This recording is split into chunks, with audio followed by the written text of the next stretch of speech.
The derelict space station groaned like a dying beast, its metal bones creaking against the vacuum of space. Captain Elias Thorne moved through the darkness with practiced caution, his helmet light cutting through the shadows. 3 months alone.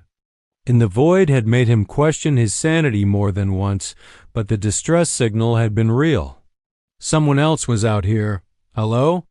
His voice echoed through the abandoned corridors, swallowed by the oppressive silence. Then he saw her. She stood in what had once been an observation deck, silhouetted against the dead planet below. Her skin was the deep navy blue of midnight oceans, shimmering with an otherworldly luminescence that seemed to pulse with her heartbeat. Blonde hair cascaded down her back like spun gold, creating a striking contrast that took his breath away.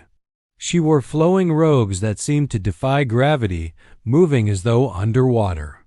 "You came," she whispered, her voice like music in the darkness. "I did not think anyone would answer." Elias lowered his weapon slowly, his heart hammering. "Who are you?" She turned fully to face him, and he saw eyes like twin moon silver and piercing, filled with ancient sadness. "I am Lyraya, daughter of the cosmic throne, princess of the Velorum Empire." A bitter smile crossed her elegant features. "Or I was before my exile. An imperial princess? On a dead station?" Elias moved closer, fascinated despite his wariness. "What happened?" "Betrayal," she said simply, wrapping her arms around herself. "My own brother conspired against me, claimed I sought to usurp our father's throne. The truth mattered little against his lies." Her gaze found his. "I have been here for 2 cycles, alone in the dark, watching my homeworld die below." Something in her voice, the raw loneliness, the echoing pain struck a chord deep within Elias. He knew that feeling too well. "I lost my crew 6 months ago," he heard himself say, "Solar storm. I was the only one who made it to the escape pod." Lyraya's expression softened, and she stepped closer. In the dim light, he could see delicate patterns etched across her skin, like constellations mapping the heavens. "Then we are both ghosts, Captain, haunting the spaces between stars." "Elias," he corrected. "Just Elias." A genuine smile touched her lips, the first warmth he'd seen from her. "Just Elias," she repeated, and somehow when she said his name, it sounded like poetry. "Will you stay? Even ghosts need not be alone." He should have left. Every protocol screamed at him to return to his ship, report the contact, follow procedure. Instead, he found himself nodding. "I'll stay." "Good," Lyraya whispered, and in the darkness of that forgotten station, 2 lost souls found something neither expected: hope. Over the following days, the derelict station transformed from a tomb into something almost resembling a home. Elias shared his rations while Lyraya showed him how her people could derive sustenance from the station's residual energy fields, a Pitseold's Attilahabmene trick that amazed him with its elegant efficiency. "You're full of surprises, Princess," he said one evening as they sat in the observation deck, watching meteor showers paint the darkness with brief, brilliant light. "Lyraya," she corrected with a playful smile. "If you're just Elias, then I'm just Lyraya." He laughed, actually laughed for the first time in months. "Fair enough, just Lyraya." She shifted closer on the bench they'd fashioned from salvaged materials, close enough that he could feel the subtle warmth radiating from her skin. Bioluminescent patterns across her navy blue skin pulsed gently, and he realized they seemed to brighten when she was happy.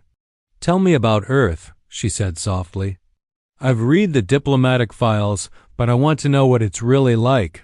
"What did you love most?" Elias gazed at the stars, remembering. "Rain. I used to love the rain. The way it sounds on windows, the smell of wet earth, how everything feels clean after a storm." "We have crystal rains on Velorum," Lyraya said, her voice wistful. "When the twin suns set, the atmospheric particles crystallize and fall like diamonds." As children, my sister and I would dance in them, trying to catch them before they dissolved." Her expression darkened. "I wonder if she helped my brother exile me." Without thinking, Elias reached out and took her hand. Her skin was warm, smooth, the texture like silk. "If she did, she's a fool." Laria's silver eyes met his, searching his face. "You barely know me, Elias Thorne." "I know enough," he said, surprised by his own conviction. "I know you're brave. You've survived alone in the void for months without losing yourself. I know you're kind. You didn't have to share your energy techniques with me. And I know—" He paused, feeling the weight of what he was about to admit. "I know that I haven't felt this alive since before I lost my crew." She turned her hand in his, interlacing their fingers. The bioluminescent patterns on her skin began to spread, glowing brighter, creeping up her arm like flowering vines. "Among my people," she whispered, "when our markings respond to another's touch, it means something, a resonance of souls." "What does it mean?"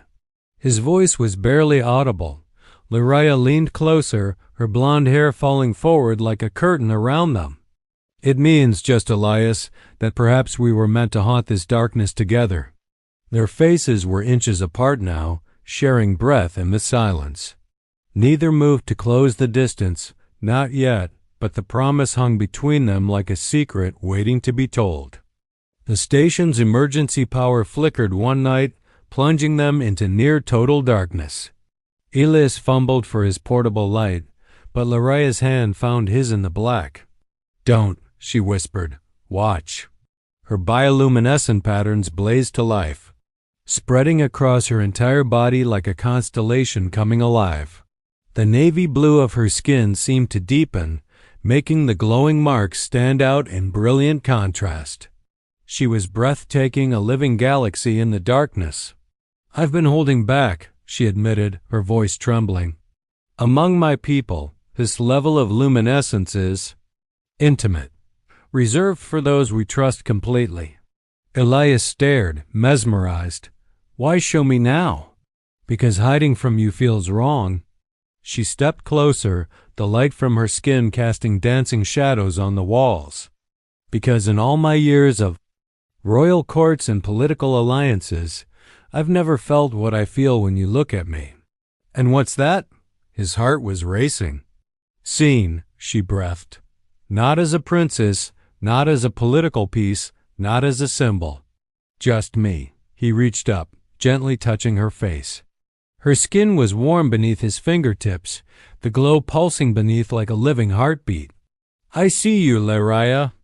I see someone brilliant and resilient and yours," she finished, covering his hand with hers. "If you'll have me, I'm nobody," he protested. "A failed captain, a survivor with nothing to offer," but she pressed a finger to his lips, silencing him. "You offer me something my throne never could. Choice, freedom, the right to want someone for no reason except that my soul calls to theirs. Your people would never accept. Then we'll make them accept." Fire blazed in her silver eyes.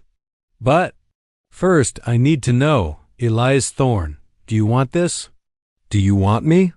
The answer came not in words, but in action. He closed the distance between them, his lips finding hers in the glowing darkness. She tasted like starlight and ozone, electric and impossibly sweet. Her arms wrapped around him, pulling him closer, and he felt the warmth of her luminescence spreading across his own skin where they touched. When they finally broke apart, both breathing hard, Laria was glowing so brightly the entire observation deck was bathed in soft blue-white light. "Among my people," she whispered against his lips. "When two souls bond like this, we perform the oath of starlight, a vow that transcends politics and power." "What kind of vow?" "A promise," she said, taking both his hands in hers, "that wherever one goes, the other follows. That no throne, no exile, no force in the universe can sever what we choose to bind together." Elias looked into her otherworldly eyes and saw his future written in their silver depths. Then let's make that vow. Her smile could have lit entire solar systems. Together then, always. It's suicide, Elias said flatly, staring at the holographic star chart Lyria had projected from the station's failing systems. You want to return to Valorum? They exiled you. Your brother wants you dead. My brother wants me forgotten, Lyria corrected, her fingers dancing through the hologram, tracing routes home. There's a difference. He kept me alive because killing me would make me a martyr. But if I return, if I stand before the cosmic court with proof of his treachery. She looked at him with fierce determination. My people deserve to know the truth. Elias moved behind her, wrapping his arms around her waist. She leaned back against him, and he felt the now familiar warmth of her skin through the thin fabric of her robes. Over the past weeks, her presence had become as essential as oxygen. Then we need a ship, he said, kissing the curve of her neck, making her patterns glow brighter. Mine is small, barely serviceable. We'd never make it through Valorum's defense grid. She turned in his arms, looping her hands behind his neck. There's another option. Before my exile, I hid something in the outer rings of Valorum's system, an emergency vessel, equipped with royal transponder codes. If we can reach it, we could slip past their defenses. Elias grinned. Clever princess. I had to be, she said, her smile fading. Court politics are more dangerous than any battlefield. Every smile hides a dagger. Every compliment masks an insult. Her fingers traced the line of his jaw. With you, I don't have to play those games. You simply love me. I do, he said, the words coming easily now. Completely. Probably foolishly. Definitely foolishly, she teased, then grew serious. Elias, when we reach Valorum, things will change. I'll have to be Princess Lyria again, cold, calculating, ruthless when necessary. The woman who dances in the dark with you will have to hide behind a mask. Then I'll be the one who remembers her, he promised. I'll be the one waiting when the mask comes off. She kissed him deeply, pouring everything she couldn't say into the contact. When they parted, tears sparkled in her silver eyes like captured starlight. My champion, she whispered. That's what they'll call you at court. The human who stands beside the exiled princess. They'll mock us, test us, try to tear us apart. Let them try. Elias cupped her face in his hands, his thumbs brushing away her tears. I didn't survive the void just to lose you to politics. Then we leave tomorrow, Lyria decided. We retrieve my ship, we return to Valorum, and we take back my throne. Together. Together, he agreed, sealing the promise with another kiss as her luminescence filled the room like a benediction. They held each other in the darkness, two souls bound by choice. Preparing to face an empire. The Valorum throne room was exactly as magnificent as Lyria had described, crystalline pillars reaching toward a domed ceiling that displayed the cosmos in real time. Nobles in elaborate robes lining the processional, and at the center, Prince Kael on the cosmic throne that should have been shared. Elias stood at Lyria's side, dressed in the ceremonial armor she'd insisted he wear. Every eye in the vast chamber was upon them. But he only cared about one pair, her silver eyes, fierce with righteous purpose. Sister, Kael drawled from the throne, his own navy skin adorned with gold and jewels that seemed excessive compared to Lyria's elegant simplicity. You returned from exile with a pet human? How quaint. I return, Lyria's voice rang out clear and commanding, with evidence of your treachery, brother. And with the one person in this galaxy I trust absolutely. She produced a data crystal, and across the throne room's walls, holographic recordings played Kael conspiring with corrupt advisors, falsifying evidence, planning his sister's exile. Gasps rippled through the assembled nobles. Lies. Kael shouted, rising from the throne. Fabrications. Verified by the Cosmic Archive itself, Lariah countered. She strode forward, Elias matching her step for step. I am the rightful heir, and I claim what was stolen. Cale's hand moved to his weapon, but Elias was faster. Not to attack, but to place himself between Lariah and her brother, his own stance protective and unmistakable. You'd let an alien defend you? Cale sneered. How far the proud princess has fallen.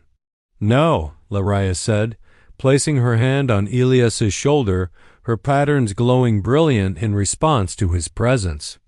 I've finally risen. I've learned that true power isn't control, it's trust. It's choosing who stands beside you, not who's forced to kneel before you.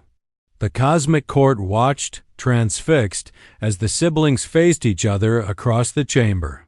Finally, one of the elder nobles stepped forward. The evidence is clear. Prince Cale, you are hereby stripped of your regent status. Princess Lariah, the throne awaits. What followed was a blur. Cale's arrest, the formal ceremonies, the crushing weight of political responsibility settling back onto Lariah's shoulders. Through it all, Elias remained at her side. The human captain who'd found an exiled princess in the dark and chosen to love her anyway. Later, in her private chambers high above the crystalline city, Lariah finally let her mask slip. She collapsed into Elias's arms, exhausted and overwhelmed. I couldn't have done this without you, she whispered against his chest. You could have, he said, stroking her blonde hair. But I'm glad you didn't have to. She looked up at him, her luminescence soft and warm in the dimness. Stay with me, always? Always, he promised and kissed her beneath the light of Valorum's twin suns. Two lost souls, no longer haunting the darkness, but building their light together. The end.